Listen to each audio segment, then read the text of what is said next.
श्री अधिक मास महात्म्य अध्याय 14वा।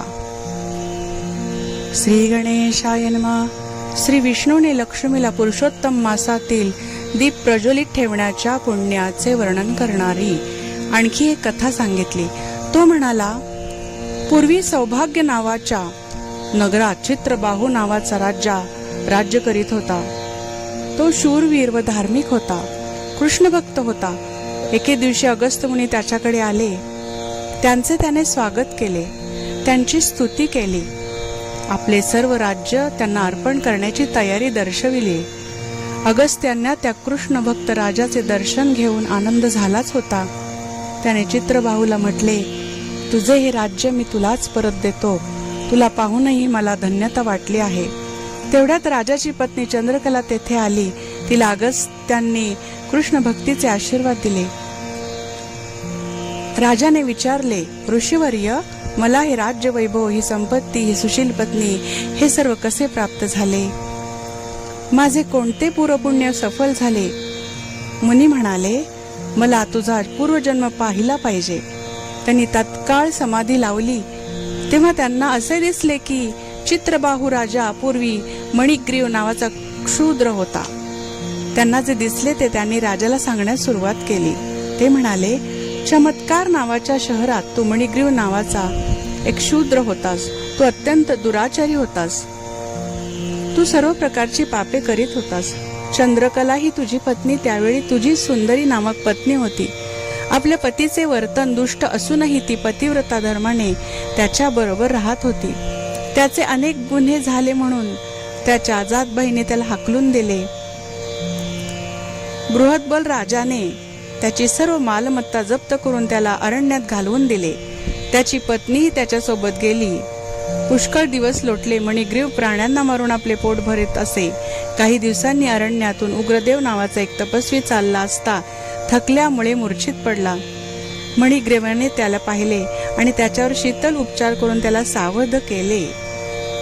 त्याला आपल्या अंगणात आणले, फलाहार दिला, सरोवरात स्नान करण्यास सांगितले आणि दोघांनी मिळून त्याची सेवा केली। मणिग्रीवाने त्याची वास्तपुस्त घेतली आणि त्याने विचारल्यावरून स्वतःची माहिती सांगितली। तहान भुकेची शांती झाल्यामुळे व विश्रांती मिळाल्यामुळे उग्रदेव प्रसन्न झाला। आपण यात्रेला चाललो असता रस्ता चुकून अरण्यात आलो आणि अतिश्रमाने व तहान भुकेने व्याकुळ होऊन बेशुद्ध झालो। तुम्ही मला जीवदान दिलेत असे म्हणून उग्रदेव त्यांना म्हणाला, तुमची या अरण्यातील वस्ती कशामुळे? तुम्ही नगरात का राहत नाही? मला तुमचे काही भले करता आले तर करीन। असे त्याने विचारल्यावर मणिग्रीवाला आनंद झाला आणि दैवयोगाने आपल्याला हा विप्र भेटला आहे, त्याच्या कृपेने आपली स्थिती सुधारली तर बरे, असा विचार करून मणिग्रीव आपली पूर्वकथा सांगू लागला। असा या 14व्या अध्यायाचा साधारण आशय आहे। तर ओवीबद्ध अध्याय आपण आता वाचणार आहोत। श्री गणेशाय नमः। इंदिरा म्हणे, हो वनमाळी, तुम्ही दीपाची कथा कथिली, परी मदिच्छा नाही पुरल्या आणि तरी आणिक सांगा पा। ऐशी रमेची ऐकुनी वैखरी, श्री विष्णू म्हणे, गे सुंदरी, पुरुषोत्तम मासा माझारी यथोक्त दीप करीती जे, तयांची सर्व बापे लोपती, इह परत्र सुख पावती, एतदर्थ आणिक तुझ प्रती थ्या सांगतो। तरी करी एकाग्र चित्त, पूर्वी सौभाग्य नाम नगरात चित्रबाहू नामे विख्यात राजा असता जाहला। तो शूरवीर सत्य प्रतिज्ञ, स्वदारा निरत महाप्राज्ञ, दीनदयाळू सर्वधर्मज्ञ, अति उदार असता जाहला। अति उदार सुलक्षणी, शील रूपादी गुणसंपन्न, पशुपुत्र धन समृद्धिमान, पुत्रवत पाळी प्रजानन इच्छी, कल्याण सर्वांचे, शांत दांत भगवत भक्त, पुराण कथा ऐके सतत, श्रीकृष्णा वाचुनी दैवत अन्न न मानीच कदापि। तयाची भार्या लावण्य सरिता, चंद्रकला नामे पतिव्रता, द्विज सेवे लागी उभयता तत्पर सती सर्व काळ। एके समय अगस्त्य मुनी पातलाच राजगृहाहोनी तया दुरूनची विलोकनी रावत क्षणी धाविनला. दंडवत करून या नमन यथाविधी केले पूजन. रत्नासनावर बैसवून हस्त जोडून प्रार्थित म्हणे हो मुनिवरा आपण श्रीकृष्ण भक्ती परायण. आजी स्वये कृपा करून मम सदना आला जे. त्याने माझे जन्म सकळ राज्यासह झाले सफळ. काय हाचा दिवस निर्मळ धन्य केवळ जाहलो. त्रिजगत पावन हे चरण लागता पवित्र झाले सदन. ब्रह्मांडी शोधिता भाग्यवान मज समान नाहीच. आजी कृपा पुरित नयनी विलोकिले ती मज लागोनी. ह्याने सकळ पापासुनी मुक्त झालो साचार. आता म्या हे राज्य संपूर्ण तुम्हा लागी केले अर्पण. तुम्ही महावैष्णव ब्राह्मण म्हणून सर अर्पिलेसे. आजी म्या तुम्हा लागी काही अदे ऐसे नाहीच नाही. वैष्णव जना देता स्वल्पही कनकाद्री तुल्य होय पै. अहोजी वैष्णव द्विजा लागून अन्न किंवा काही व्यंजन अणुमात्रही दिधल्या वाचून. रीता दिवस दवडितो तयाचा तो दिवस निष्फळ. ऐसे बोलती वेदज्ञ निर्मळ. विष्णू भक्त द्विजते सकळ पूज्य असती सर्वदा. तयांची संभावना अनुदिनी वाग्मन काय कर्मांनी करावी ऐसे. गर्गादि मुनी मज लागुनी कथिलेसे. द्विज इतुके सर्वही श्रेष्ठ तथापि त्यात वैष्णव वरिष्ठ म्हणून इतरांपेक्षे स्पष्ट वैष्णव द्विजची पूजावे. जोवरी सूर्य उदेला नाही तोवरी तारांची प्रभा राही. तेवीच वैष्णव द्विज तो जो नाही तोवरी अन्य द्विज सर्व. ऐसी ती चित्रबाहूची वाणी ऐकून या तो अगस्त्य मुनी. म्हणे गा राया आजी तू भिऊ भुवनी. धन्य धन्य आहेस तेवीच ह्या सकळ प्रभा. अति धन्य आहेत भूभुजा. जो तू महावैष्णव राजा यासी रक्षित आहेसी. जयाचा राजा वैष्णव नाही नवसावे त्या राष्ट्राठाई. अवैष्णव राष्ट्रापेक्षे नाही शून्य व नाही वरिष्ठ. नेत्रहीन जैसे शरीर की पतिहीन नारी साचार. की ब्राह्मण जैसा निरक्षर तैसेचे राष्ट्र अवैष्णव. दंतरहित जैसा करी पक्षहीन खग निर्धारी. की नख दंष्ट्रा रहित केसरी तैसेशी राष्ट्र अवैष्णव. की दर्भहीन संध्यावंदन. की तिलरहित जैसेची तर्पण किंवा वृत्तर्थ देवसेवन तैसेची राष्ट्र अवैष्णव. की विधवा नारी केशसहित. की स्नानहीन जैसे व्रत. की ब्राह्मण गामी शूद्रपतित तैसेची राष्ट्र अवैष्णव. अरे जो श्रीकृष्ण चरण भक्त त्यासची राजा ऐसे म्हणत. आणि त्याचेची राष्ट्र वाढे सतत सुखी होतात तत्प्रजा. आजी म्या तुझं देखिली म्हणून माझे सफळ झाले नयन. तुझसी घडले भाषण तयान वाणी सफळ जाहली. असो रायात्वा राज्य अर्पिले हे सर्व ही मज पोचले. तथापि आता तोची हे सगळे माझी आज्ञे सांभाळी. या सर्व राज्यावरती तुझीच स्थापना केली प्रीती. आता मी जातो स्वस्थानाप्रती सदा असो तव कल्याण. ऐसे बोलुनी अगस्त्य मुनी जावया उठला तेथुनी. तव त्या रायाची पट्टर आणि चंद्रकला तेथे पातली. तिने अनन्य भक्ती भावेसी नमस्कार केला त्या मुनीसी. तै तू अगस्त्य मुनी तियेसी शुभ वचनेसी बोलतो.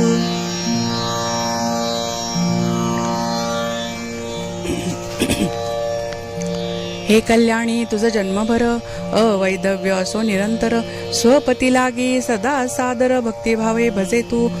गोपीजन वल्लभाविषयी दृढ भक्ती असो तव हृदयी. त्रिजगा माझी सती आठाई प्रमुख होई एक तू एक. ऐसा आशीर्वाद दे मुनिवर तव तो चित्रबाहू राजेश्वर. जोडून या उभय कर तया सादर विनविकी. अहो मुनिवरा आपण करस्थामल कवत संपूर्ण भूत भविष्यादी जाणता म्हणून ऐसा हा प्रश्न करीत आहे की ही अखंडित लक्ष्मी विपुल अकंटक राज्य सकळ आणि पतिव्रता पत्नी निर्मळ ही मज कैशी लाभली म्या काय केले पुण्याचरण ते मज सांगा विवरून शरणागताचे समाधान करा दयाळा सत्वर ऐसे राई प्रार्थिता क्षणी मुनिवर्य समाधी लावणी अंतरी सकळ वृत्त जाणूनी राया लागुनी बोलतो राया तुझे प्राक्तन चरित समाधी माझी देखील समजत ते तुझा आता साध्यंत सांगतो ऐके साक्षेपे अरे तू पूर्वजन्मा माझारी चमत्कार नामक नगरी मणिग्रीव नामे दुराचारी क्षुद्र जाती होतास तेव्हा तेथे तो दिवस रात असंख्य जीव हिंसा करीत परदारा गमनी सतत रममाण सुनिया नास्तिकाणी कृतज्ञपण हेचे सर्वदा स्वीकारून शिष्टाचार सर्व सोडून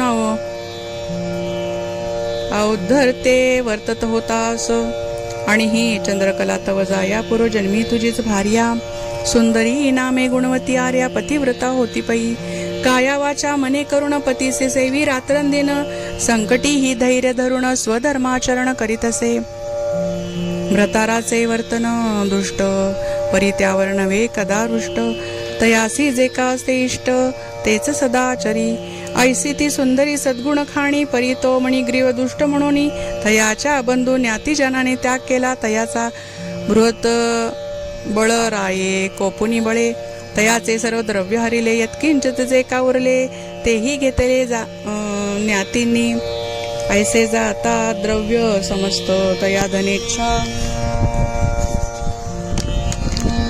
झाली बहुत सकळ जन तिरस्कारित मुख न पहात कोणीही तो मणिग्रीव महापापी अकिंचन झाला तथापि तद्भार्यास सती कदापि तया सोडून जाईना मग तो तियेसी सवे घेऊन प्रवेशला निर्जनवनी नाना विधी जीव मारुणी उदर पोषण करीत असे ऐसा तो मणिग्रीव सतत व नामाजी स्वस्त्री सहित दुर्वृत्ते असता वर्तत काळ बहुत लोटला पुढे एकदा मृगे लागून प्रवेशला घोर कानन हाती घेऊन धनुष्बाण मृग टेळीत फिरता हे तो उग्रदेव नामे तापसी चालला असता प्रयागासी मार्ग चुकोनी त्या वनासी अकस्मात पावला पुढे मार्ग दिसेना त्याला 2 प्रहर दिवस आला शुदा तुषानी व्याकुळ झाला उदक कोठे दिसेना उदक कोठे मिळेना चालता थकले दोन्ही चरण वरती तापे चंड किरण कासा वीज झाले प्राण मूर्छा येऊन पडियेला तो मणिग्रीव मृग टेळीत ते स्थळी पातला उचित विप्रासी पाहुणी मूर्छित दये अत्यंत कळवळला हर हर देवा काय हे म्हणून विप्र उचलिला तेथून हळू स्वाश्रिमी नेऊन अंगणा माझी ठेविला सवेच पाचारुणी प्रियसी दंपती लागली विप्रसेवेसी वारंवार तदीय नेत्रासी शीतळोदक लावित उभी राहून पार्श्वभावी कमळपत्री त्वरित वारित वेगी शीतळ मृणाले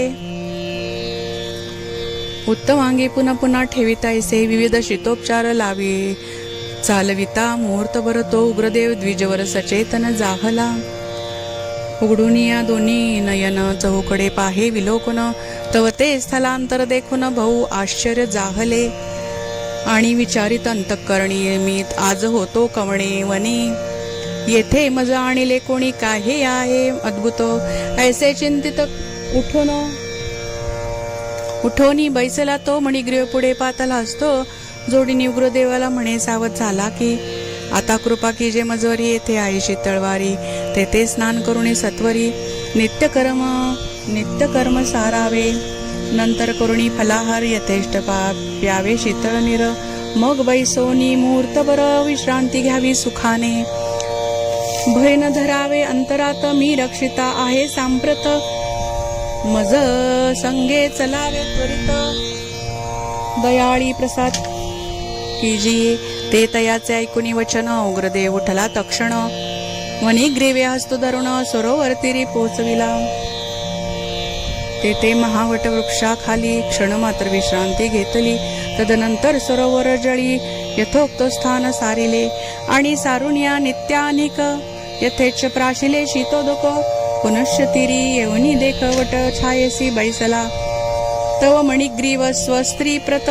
म्हणे गे प्रिये आश्रमात कंदमूळ फळे बहुत आणून ठेवली आहेत जी त्यातील पाहुणी मधुर मधुर घेऊन या येई सत्वर मुनिवर या आहेत क्षुधातुर उशीर फार लावू नये ते पतीचे ऐकून वचन सुंदरी आनंदे गेली तक्षण कंदमूळ फळे आणून विप्रापुढे ठेवली. मग जोडून या दोन्ही हस्त मणिग्रीव म्हणे विप्राप्रत मुनींद्र आई बक्षुणी समस्त आम्हा कृतार्थ कीजे. आजी आम्हा तारावयासी आले ती मम आश्रमासी आमचे सर्व पापांचे राशी.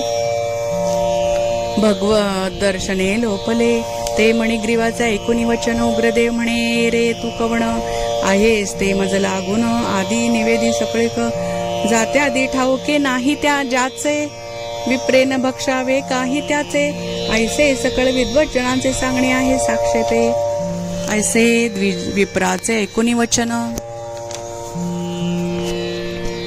मणिग्रीव सांगे तया लागून मुनी हे मणिग्रीवा भिधान शूद्र असे साचार मी दुष्टाचारे वर्ते अनुदिनी यास्तव सर्वज्ञाती जनांनी मत परित्याग केला म्हणून येथे येऊन राहिलोसोय. ऐसे शूद्राचे ऐकून वचन उग्रदेव पावला समाधान कंदमूळ फळे प्रक्षाळून भक्षावया लागला सुपक्व च्यूत फळे रुचिक त्याहुनी कंदमुळे अधिक आतृप्ती बक्षुनिया सकळिक त्यावर उदक प्राशिले. क्षुतृप्षांची झाली शांती समाधान वाटले चित्ती मग हात फिरवित पोटावरती वटछायेसी पहुडला. तव मणिग्रीवे काय केले स्वांकी मुनीचे चरण घेतले स्वकरी हळूच चुरीत वहिले प्रश्न करीत तयासी.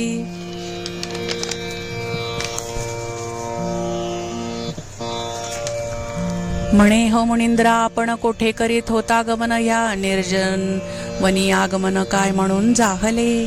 हे कानन अत्यंत थोर येथे न मिळे कोठे निर सर्वत्र वसती जंतु क्रूर येथे कैसे पातलो. ते तयांचे ऐकून वचन विप्र म्हणे गामी ब्राह्मण उग्रदेव माझे अभिधान जातो तो प्रयागास तो मध्येच मार्ग चुकुनी पातलो या दारुणवनी मार्ग पुसायास पाहता कोणी मनुष्य कोठे दिसेना. चालता चालता थकले पाय माध्यानाचा झाला समय श्रुतृषांनी पिडलो अतिशय काही उपाय चालेना.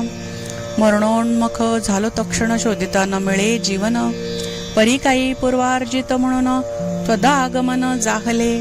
त्वा जीवदान दिले मजसी आता म्या काय द्यावे तुझसी तुम्ही दंपती कवण दुःखेसी अरण्यवासी जाहला.